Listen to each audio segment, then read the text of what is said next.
जय हिंद दोस्तों, नमस्कार। आप सभी का बहुत बहुत स्वागत है। डीसी भाई, आपका भी बहुत बहुत स्वागत है। डीसी जय हिंद भाई लोग। हम माय प्लेजर भी बोलना है थोड़ा सा। आज हमारे माय पास प्लीज। हाँ, आज हमारे पास टार का भी क्लिप है। तो दो क्लिप है दोस्तों। उम्मीद करते हैं आप सब भी अच्छे होंगे। जानते ही हैं आप कि यूएस ने ईरान पे कल रात हमले किए हैं। फिर हमले अभी भी सुनने मिल रहा है कि हो रहे हैं, फिर कभी रुक रहे हैं, कभी हो रहे हैं। अच्छा, ये सब चल रहा है। तो एक तरफ तो आपको पता है डीसी की पाकिस्तान तरक्की कर रहा है और पाकिस्तान की हाँ ना में फैसले हो रहे हैं। इसका मतलब कि पाकिस्तान के कहने पे ही हमले हुए होंगे, हम्म। क्योंकि हाँ पाकिस्तान जी, के हाँ ना में बिल्कुल। ही तो फैसले हो रहे हैं ना दुनिया के। हम्म। तो टार आया हुआ है। और जो हमले इस वक्त पाकिस्तान के अंदर भी हो रहे हैं, जो बलूचिस्तान के अंदर में इनको ठोकम पिलाई चल रही है पाकिस्तानी फौज की, वो तो कल दोस्तों आपने देखा ही था, वीडियो हमने दिखाया भी था आपको। तो उसको लेके भी, हाँ, उसको लेके भी थोड़ा है। टार भी है कि मतलब हम जले हुए हैं डीसी, हम जले हुए हैं। और पहले अब्दुल्ला गुल के वीडियो से हम शुरू करते हैं आज के इस क्लिप को। अब्दुल्ला गुल को पहले सुनते हैं वो क्या कह रहा है, और उसके बाद हम फिर टार वाले क्लिप पे दोस्तों आगे बढ़ेंगे। तो वीडियो को आपने अंत तक देखना है, क्योंकि आइसोलेट आज मैं देखो इसलिए मुस्कुरा भी नहीं रहा हूँ, क्योंकि मैं पहले से ही थोड़ा आइसोलेट हो गया हूँ। गला भी मेरा आप देख ही रहे होंगे, दबा दबा सा आवाज जो है वो मेरा आ रहा है। तो बढ़ते हैं अरे वीडियो में बहुत। आगे। चलो। चलिए। सर, हमारे अपने मुल्क में दहशतगर्दाना कार्रवाइयां बढ़ गई हैं। आज भी जवान शहीद हुए हैं। कल भी बनू और ज़ियारत में हमले हुए थे। आज डीजीआईएसपीआर ने भी इसका जिक्र किया और कोर कमांडर्स कॉन्फ्रेंस में ऑपरेशन गजबुल हक के तहत अफगान तालिबान के जेर कब्जा इलाकों से होने वाली दहशतगर्दी के खिलाफ इंटेलिजेंस बेस्ड कार्रवाइयों का अज़्म भी दोहराया गया है। आप इस्लामिया की जबान को कितना संजीदा और मुख्तलिफ देखते हैं? क्या ये काबुल हुकूमत को आखिरी वार्निंग है कि अब बात बयानात से आगे निकलकर सरहद पार एक्शन में बदलने वाली है? बिस्मिल्लाहिर्रहमानिर्रहीम। बहुत बहुत शुक्रिया। देखिए, सरहद पार एक्शन तो पहले भी हो रहा था ना। हमने तो आर्टिकल 51 के तहत जो कार्रवाइयां जारी थी, जो रमजान शरीफ से जारी हैं, वो तो हमने कभी भी बंद नहीं की। और हम अभी तक जो है वो हालत जंग में हैं। और कोर कमांडर्स कॉन्फ्रेंस जो 276वीं हुई, उसके अंदर भी वजाहत से इसके ऊपर बात की गई अफगानिस्तान के हवाले से। देखिए, असल बात यह है कि चाहे वो अफगानिस्तान से हो या कहीं और से हो, वो बीएलए हो या कोई और दहशतगर्द ग्रुप हो, तमाम के तमाम पे पीछे इंडिया का हाथ है। अब इंडिया का अगर हाथ है तो आप देखें, ये कब तक आप ऐसे ही बात करते रहेंगे? अभी अमल करना पड़ेगा। भारत अफगानिस्तान से चले या कुछ करे, अभी भारत को मेरे ख्याल में नकेल डालने का वक्त है। कभी वो पाकिस्तान का पानी बंद करने की बातें करता है, कभी वो पाकिस्तान में कुलभूषण यादव को भिजवाता है। वो मुकदमा भी अभी तक जो है वो लटक रहा है इंटरनेशनल अदालत के अंदर। कोई उसका जो है वो 11 साल गालिबन हो गए हैं, उसका कोई नतीजा नहीं निकल रहा। आप ये देख लें कि सूबे के अंदर बद इंतजामी है, लोग सड़कों के ऊपर निकल नहीं सकते।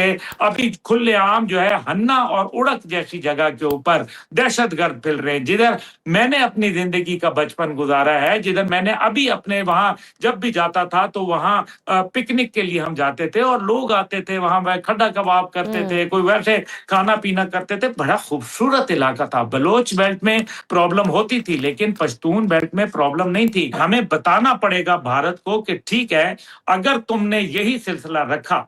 फिर दूसरा इसमें सवाल ये भी है कि अमेरिका आखिर अपना असला अफगानिस्तान में छोड़ा गया कब वापस लेके जाएगा? अमेरिका जो $40 मिलियन हफ्तावार अफगान हुकूमत को दे रहा है, जहां 24 दहशतगर्द तंजीमें बैठी हुई हैं यूनाइटेड नेशन के मुताबिक, उनको आप क्यों पैसा दे रहे हैं? ये भी सवाल है ना।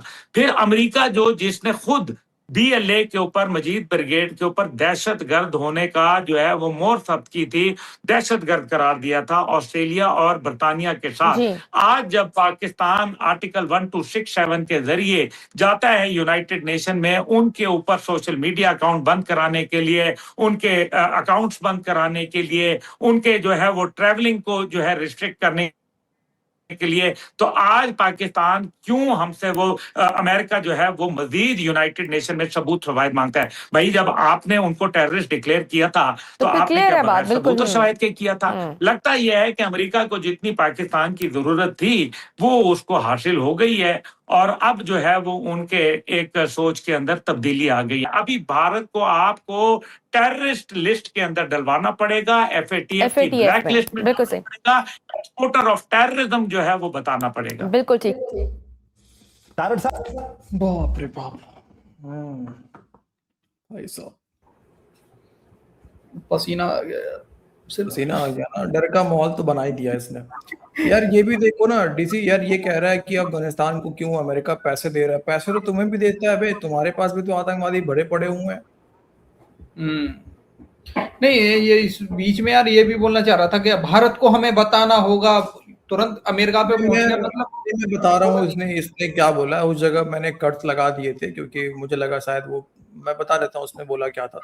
इसने ये बोला था सर कि अब हमें भी भारत के अंदर में हथियारों से और जो जिसको भी हम सपोर्ट कर सके जहां जहां हो सके, कश्मीर में या फिर और भी जगहों पे, खालिस्तान वगैरह, तो हमें भी इन जगहों पे सपोर्ट करना चाहिए और हमें भी भारत के अंदर जो है ऐसे हमले करवाने चाहिए। उसने ऐसी यही बात कट क्यों किया उस चीज को? मैंने हटा दिया, मैंने वो बड़ा बकवास करा, छोड़ो यार। इसमें गलत क्या है? सच्चाई है, ये तो कर रहे हैं ना सर। हाँ तो उसको कट करने की क्या जरूरत थी? ये तो कर ही रहे हैं, तभी तो एफएटीएफ और उसमें लटके रहते हैं। हाँ बढ़िया है, ठीक है, अच्छी बात है। ब्लैकलिस्ट करवाएंगे भारत, लेके जाओ सबूत, लेके जाओ अपना लेके जाओ। भारत इंतजार कर रहा है। अफगानिस्तान पे हमले करना बंद कर दो, इंडिया पे करो फिर, अगर भारत हाँ सही बात है यार। हाँ अगर एक बाप की औलाद हो तो करो, इधर ही करो यार। जब भारत का नाम ले रहे हो, तुम्हारा डीजीआई इस प्यारा भारत का नाम ले रहा है तो कर लो, भारत में ही करो आगे यार। उसके बाद देखो तुम्हारा क्या होता है। भारत का नाम लेते ही पैसा निकल जाता है। वैसे भारत करवा रहा, भारत करवा रहा, भारत करवा रहा है, छोड़ो यार। अच्छा चलो आगे आते हैं। अब जिस तरह खान साहब ने बात की है, मेरा सवाल ये है कि अगर इस मौके के ऊपर ईरान की तरफ से ये सबसे पहले पहल की गई तो ईरान उसको जस्टिफाई इस तरीके से करता है कि हमने एक पैसेज बताया, खलीज ओमान वाला जो पैसेज है वहां पर हमने बारूदी सुरंगें बिछाई हुई हैं, IRGC जो है उसकी बहरिया वहां पर वो उनकी सफाई कर रही है, तो इस ज़िमन के अंदर हमने उनको वार्निंग्स दी, बारहा वार्निंग्स दी, जिसकी उन्होंने खिलाफ वर्जी की, उसको नजरअंदाज किया, फिर हमने वार्निंग शॉट्स जो हैं वो उनको मारे हैं। क्या ये जस्टिफाइड है या फिर आप समझते हैं कि IRGC कुछ भी क्लेम कर दे ऐसी सूरत हाल में जिससे दुनिया वाकफियत नहीं रखती तो उसके ऊपर इबाम बरकरार रहेगा? कि ईरान ने धमकी दी है कि ये जंग जो है रेड सी के अंदर एक्सपेंड कर सकती है, उनका इशारा बाबे मंदब की तरफ है। और दूसरा कतर जो है, कतर के जहाज के ऊपर हमला करना, मैं ये समझता हूं अपने पांव पे कुल्हाड़ी इस तरीके से कि कतर तो मीडिएट करा रहा था और ईरान के फंड्स वहां मौजूद हैं, उन्हीं को उन्होंने आज जो है वो उन पे हमला कर दिया। कतर ने एहतजाज किया है अकॉर्डिंग टू द फॉक्स के कुवैत और बहरीन के इनके हमलों के ऊपर हम एहतजाज करेंगे। और अब इस वक्त ये भी बताना चाहूंगा कि कुवैत और बहरीन क्यों उन्होंने कुवैत और बहरीन को क्यों पिक किया है, यूएई के ऊपर हमले नहीं कर रहे, किसी और पे हमले नहीं कर रहे। वजह यह है कि अभी तक सिर्फ कुवैत और बहरीन के साथ उनकी अंडरस्टैंडिंग नहीं है, दूसरे जीसीसी कंट्रीज ऑलमोस्ट ईरान की जो शराइत हैं उनको वो मान चुके हैं। अब यहां पे एक और चीज जो अर्ज करना चाहूंगा कि ये क्यों हो रहा है। हो इसलिए रहा है कि ईरान के हौसले बुलंद हैं, ओवर कॉन्फिडेंट हो चुके हैं, वो समझते हैं शायद प्रेसिडेंट ट्रंप को अमेरिका के अंदर से सपोर्ट हासिल नहीं है और हम जिस तरीके से दिल है उनका बाजू मरोड़ देंगे। मुझे यही खदशात हैं कि कहीं उनका यही चीज जो है वो मजीद आगे इसको ना लेके जाए। मैं यहां पे अर्ज करना चाहूंगा, कल 100 जो अहदाफ थे ईरान के अंदर उन पे हमला किया है और आज प्रेसिडेंट ट्रंप साहब ने फरमाया है कि हम आज रात एक बड़ा हमला करेंगे। देखिए इस वक्त ये बिल्कुल मुनासिब नहीं था कि जब आपकी तदफीन की तकरीबात हैं तो आप जाके हरमूज के अंदर इस नए चीज को छेड़ें।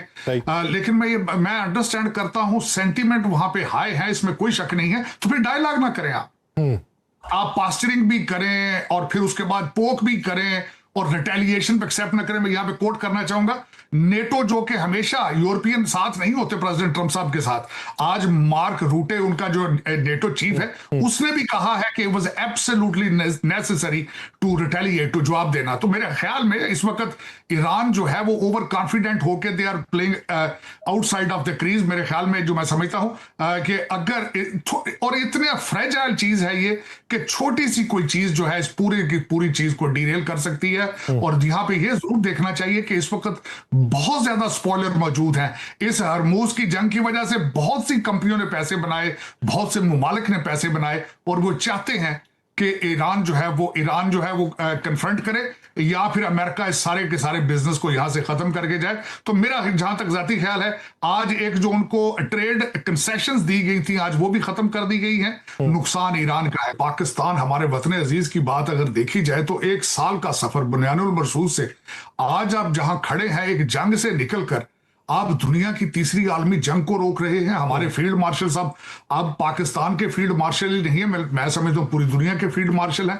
अगला नोबेल पीस प्राइज पाकिस्तान को मिलना चाहिए। एक तो ये बात, ये खा लो, मेरा खाओगे? ये ठीक है। ये नाज़रीन आप देख रहे हैं, आप इनका बिहेवियर देखिए। मीर जाफर पाकिस्तान के कोने कोने में आग लगा के बैठा है। आखिर हमने ईरान में सालसी करवा दी है और अब हम लिबिया में सालसी करवाने जा रहे हैं और वहां पे सालसी करवा रहे हैं। और ईरान की सालसी तो ये पड़ी है तुम्हारे सामने।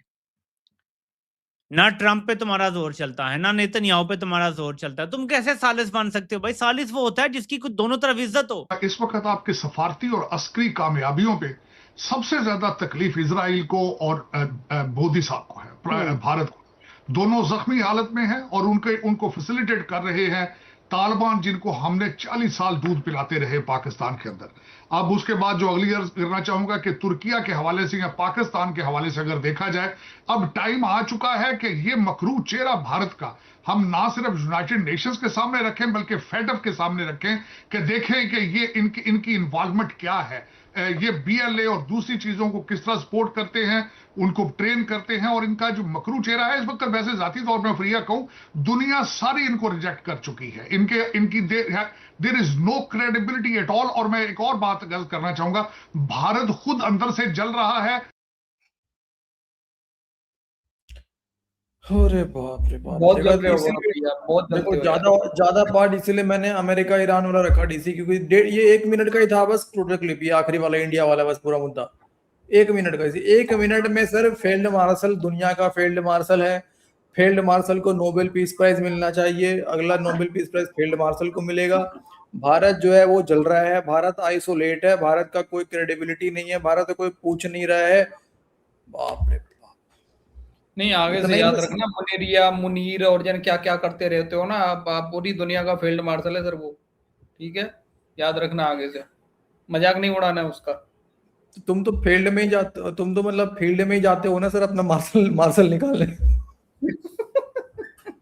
नहीं, मैं फील्ड में नहीं, मैं क्यों फील्ड में जाऊंगा सर? हैं? मेरे तो वॉशरूम बना हुआ है ना घर पे सर, मैं क्यों जाऊंगा? टॉयलेट बना है सर। क्या बात करते हो? गंदी बात, छी छी छी।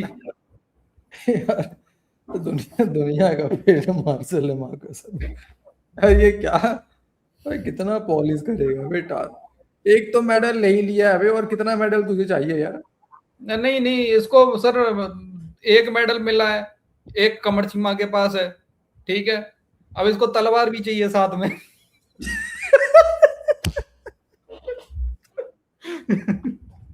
समझे? अब मुझे भी लग रहा है तलवार पे ज्यादा फोकस है इसका।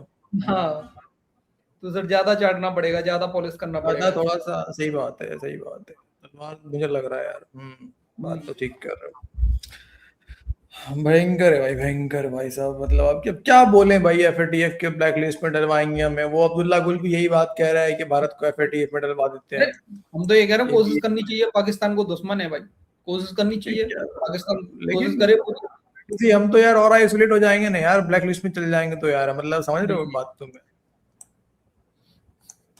अरे कोई दिक्कत नहीं है, कोशिश तो करे सर। एक बार पाकिस्तान कोशिश करे, एफएटीएफ में जाए जरा, और साथ में अपने भी सबूत लेके जाए फिर के इनका हाफिज सईद कहाँ पे है और वो ये सब क्या कर रहे हैं, वो भी लेके जाना चाहिए फिर पाकिस्तान को साथ में सबूत। नहीं, लेकिन भारत के खिलाफ क्या सबूत देंगे ये? मतलब क्या दिखाएंगे सबूत के भारत हमले करवा रहा है हमारे ऊपर? पता नहीं, ये वही बोलेंगे सर कुछ। वैसे तो हमें पता नहीं है सर, कभी कभी महसूस होता है कोई उंगली कर रहा है। बस यही सबूत दे सकते हैं सर, और क्या सबूत है?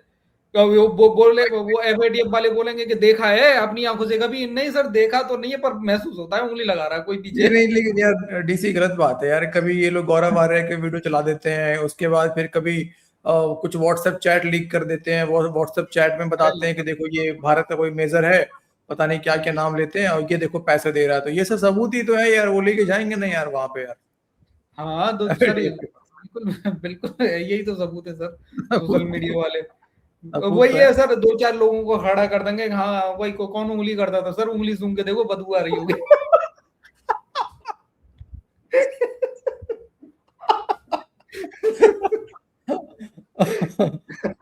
नहीं, ये डीजे आइस बिहारी खड़ा होगा वहां पे, डीजे आइस बिहारी खड़ा होगा, मुनीर बोलेगा तू बता उंगली हुआ था तेरे अंदर? हाँ साहब हुआ था, उंगली हुआ था मेरे अंदर। अरे भाई, अरे अजीब कॉम नहीं है दोस्तों, मतलब क्या क्या लगता है आपको, वाकई में सीरियस कॉम है ये यार? मतलब सीरियस बातें भी करते हैं तो हंसी आती है सुन के, बताओ यार। सीरियस होती तो दुनिया सीरियस ले रही होती ना गौरव भाई इनको। सच में यार। चलो ठीक है दोस्तों, आज के इस वीडियो में इतनी ही। हाँ, ज्यादा चर्चा आप ही लोग करिए कमेंट करके, तो मिलते हैं आपसे अब अगले वीडियो में। यहाँ लेकर आएंगे, आज इवनिंग में वीडियो आएगा, तो अपना ख्याल रखिए, वीडियो को लाइक शेयर जरूर से कर दें, चैनल पर नए हैं चैनल को सब्सक्राइब जरूर कीजिएगा। जय हिंद दोस्तों। जय हिंद भाई लोग।